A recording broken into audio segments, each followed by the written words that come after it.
Amibiase, des traitements naturels faits à la maison. L'amibiase peut se propager par la contamination des lieux ou de la nourriture, il est donc essentiel de prendre des mesures extrêmes d'hygiène. Découvrez tout sur cette maladie, ses symptômes et plusieurs traitements naturels faits maison. L'amibiase est une maladie parasitaire qui vit dans le gros intestin. C'est l'une des nombreuses maladies qui affligent l'humanité dans les zones tempérées, mais elle est également très commune dans les régions chaudes. L'hygiène privée et publique peut réduire considérablement l'incidence de cette infection. L'amibiase occupe le 3e rang des maladies parasitaires les plus meurtrières au monde. L'infection est souvent asymptomatique, mais peut cependant entraîner de nombreuses complications. Cette maladie infectieuse due à un parasite microscopique, un protozoaire hématophage dénommé Entamoeba histolytica, est transmise par l'eau contaminée. Dans cet article, nous vous dirons tout sur cette maladie et nous vous ferons découvrir des remèdes naturels incroyables qui vous aideront à combattre les symptômes de l'amibiase. Les symptômes de l'amibiase. L'amibiase est une infection parasitaire du gros intestin fréquente dans les pays tropicaux. Asymptomatique chez la majorité des individus, appelés porteurs sains, la maladie peut se manifester par une diarrhée chronique pouvant être grave. L'agent pathogène est un parasite, une amibe appelée Entamoeba histolytica, ou dysenterie. Le parasite responsable de l'amibiase colique traverse la paroi du gros intestin et peut parfois atteindre le foie, amibiase hépatique, et plus rarement d'autres organes, poumons, cerveau, rate, peau. Toute infection provoquée par des organismes qui présentent une dysenterie amibienne est appelée amibiase. Cependant, on n'en parle que lorsque les symptômes se manifestent, en particulier la diarrhée. Beaucoup de personnes sont infectées sans le savoir, car il n'y a aucun symptôme dans la plupart des cas. L'amibiase colique se traduit typiquement par une diarrhée, on parle de dysenterie amibienne. Elle se produit sans fièvre et survient 5 à 10 jours après la contamination. Elle s'accompagne de douleurs abdominales, de fausses envies d'aller à la selle et de contractures douloureuses de l'anus. L'amibiase hépatique accompagne une amibiase colique ou lui succède. Elle se caractérise par un foie douloureux et plus gros ainsi que d'une fièvre élevée, abcès hépatique amibien. Elle doit être traitée en urgence. Lorsque les organismes provoquent une maladie intestinale grave, la victime souffre d'hémorragie, de crampes et de coliques. Les défécations contiennent du pus, du mucus et du sang. Leur nombre peut atteindre 20 ou plus par jour, entraînant une grande faiblesse, une perte de poids et de l'anémie. Cette maladie peut entraîner de la fièvre et une accélération du pouls. Dans la plupart des cas, elle s'accompagne de diarrhée et d'autres symptômes bénins, bien que persistants, qui peuvent nuire à la santé. Parfois, le seul signe est la récurrence de crampes abdominales. La vraie nature de cet état est facilement déterminée par l'analyse de la matière fécale en découvrant des amibes actives ou des kystes qui en contiennent.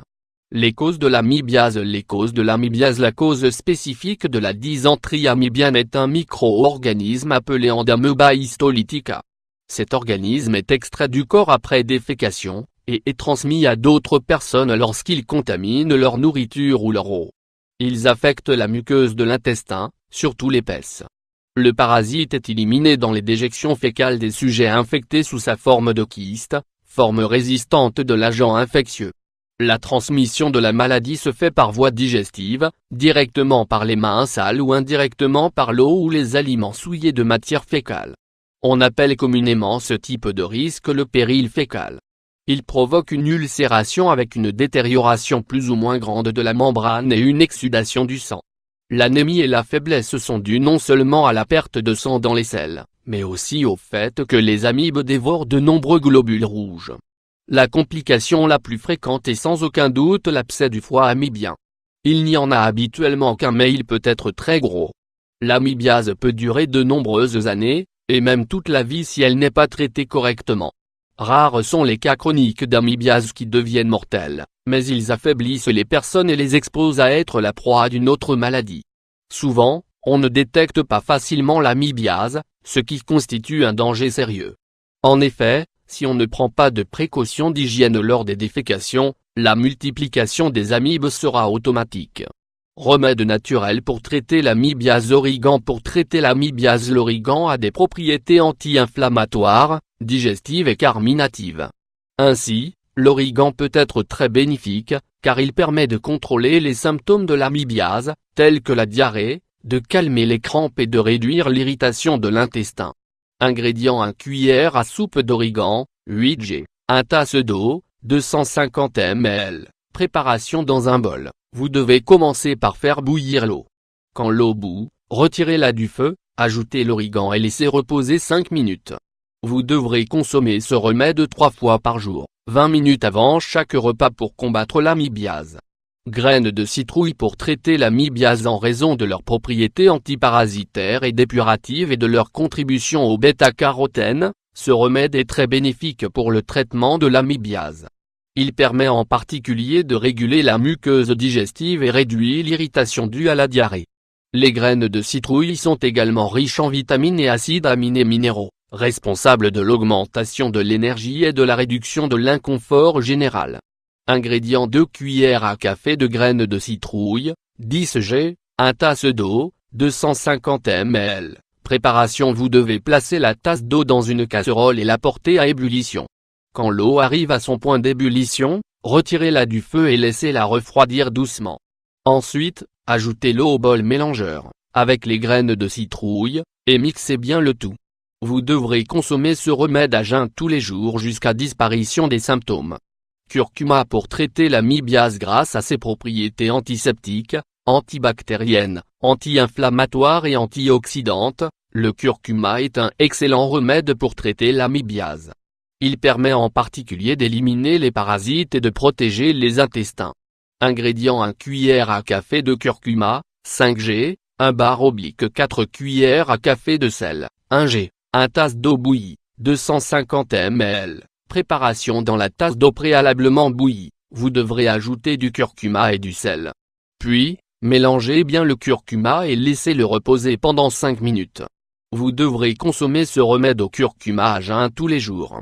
Ail pour traiter l'amibiase en raison de ses propriétés antiparasitaires et antibiotiques, l'ail est un autre des excellents remèdes naturels pour traiter l'amibiase.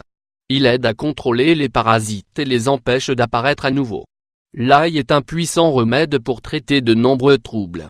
Vous aimerez aussi découvrir 6 puissants remèdes maison à base d'ail. Ne manquez pas de consulter aussi cet article. Ingrédients: 2 gousses d'ail, 1 tasse d'eau, 250 ml. Préparation: broyez les 2 gousses d'ail, puis ajoutez-les dans un bol avec l'eau et faites chauffer. Quand l'eau atteint le point d'ébullition, retirez-la du feu et laissez reposer pendant 20 minutes. Vous devrez consommer ce remède à l'ail, à jeun pendant 1 semaine pour combattre l'amibiase. Dernière précaution: vous devez vous souvenir que cette maladie parasitaire peut apparaître à tout âge. Il est aussi crucial de faire très attention avec les enfants lorsqu'ils vont jouer et de savoir quels objets ils manipulent. D'autre part, il est également essentiel de bien laver les fruits et légumes avant de les consommer. Pour éviter toute infection, ne buvez que de l'eau potable, minérale, ou désinfectée. Lavez les fruits et les légumes avec cette même eau désinfectée et épluchez-les. Lavez-vous les mains avant de manipuler les aliments et avant les repas, avec de l'eau potable ou désinfectée, minérale. L'amibiase intestinale présente une évolution rapidement favorable sous traitement. Cependant, des rechutes peuvent se produire, d'où la nécessité d'examiner les selles après la guérison. Non traitée, l'amibiase hépatique évolue vers l'augmentation de volume des abcès et leur rupture, ce qui peut provoquer un décès. Malgré le traitement, la mortalité de l'amibiase hépatique reste élevée. En dépit d'être l'une des infections les plus fréquentes, l'Helicobacter pylori ne présente pas de symptômes spécifiques. Pour cette raison, au début, il est donc très difficile de diagnostiquer cette bactérie. L'estomac humain peut contenir certaines bactéries qui détériorent la santé et, dans certains cas, mettent la vie en danger. L'Helicobacter pylori H. pylori en fait partie. Bien que dans certains cas, cette bactérie reste dans le corps sans manifester de symptômes, elle peut provoquer des maladies d'estomac avec des douleurs intenses et résistantes à certains antibiotiques. Découvrez dans cet article des remèdes à base de plantes pour lutter contre l'infection de l'Helicobacter pylori.